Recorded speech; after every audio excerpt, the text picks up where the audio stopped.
One of the most famous hotels in the state of Texas, and long a gathering place for the state's political players, it is said to be haunted by at least half a dozen ghosts, including the spirit of a young girl heard bouncing a ball down the main stairs, the ghost of founder Jesse Driskill himself, and a suicide bride who killed herself in room 427 in 1989. The hotel enjoyed a grand opening on December 20, 1886, and was featured in a special edition of the Austin Daily Statesman. In January 1887, Governor Sul Ross held his inaugural ball in its ballroom, beginning a tradition for every Texas governor since. Driskill unfortunately did not have the clientele to match the splendor of his four-star hotel. At a time when other hotels were 50 cents to $1 per night, Driskill charged $2.50 to $5, including meals, an exorbitant sum at what was then still relatively a Wild West town.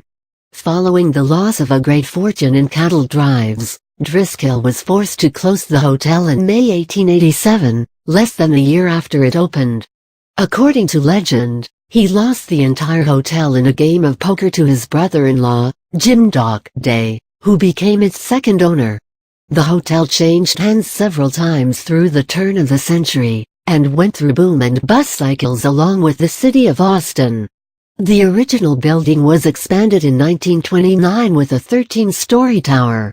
The Driskill was threatened with demolition in 1969, and most of its furnishings sold, but was saved from the wrecking ball at almost the last minute when a non-profit organization called the Driskill Hotel Corporation raised $500,000.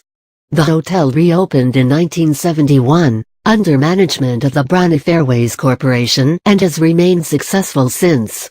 Throughout its history, the Driskill has become a centerpiece for Austin's high society, and especially in its early years, a common meeting place for Texas state congressmen, where many backroom deals were said to go down. The Driskill was where future President Lyndon B. Johnson took his wife, Lady Bird Johnson, on their first date. It became his campaign headquarters during his congressional career, and became his home base on return trips to Austin as president. He watched the results of the 1964 presidential election from its presidential suite and addressed supporters from its ballroom after his victory. Today the Driskill remains one of the premier hotels in Texas, featuring lavish bridal suites, 2 restaurants, and a grand ballroom. It is also well known for being one of the most haunted hotels in the United States, featuring as many as half a dozen ghosts throughout the building. The hotel is located at 601 Brazos Street. It was listed in the National Register of Historic Places in 1969. Also see Peter Haviland of Lone Star Spirits, Texas Top 10 Most Haunted List. According to Austin Ghost Tours, Driskill makes his presence known by the smell of cigar smoke. He is believed to turn bathroom lights on and off in several guest rooms on the top floors of the hotel. Another apparition is the 4-year-old daughter of a U.S. senator. She haunts the grand staircase leading from the mezzanine down to the lobby. The little girl was playing unattended with a ball when she slipped and fell to the marble floor at the bottom of the stairs and was killed. The front desk staff has heard the child bouncing the ball down the steps and giggling. A Houston woman in the early 1990s took a trip to the Driskill to try and recuperate from a marriage that her fiancé called off at the last minute. Staying in room 29, she decided the way to help herself recoup would be to go on a week-long shopping spree with her fiancé's credit cards. She was last seen coming out of the elevator on the 4th floor with her arms filled with numerous bags and packages.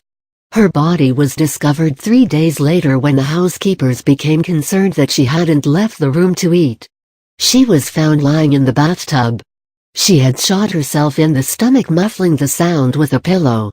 The Austin Police Department crime scene photographer reported it was a sad scene to see such a young woman commit suicide when she could have had a long, happy life ahead of her.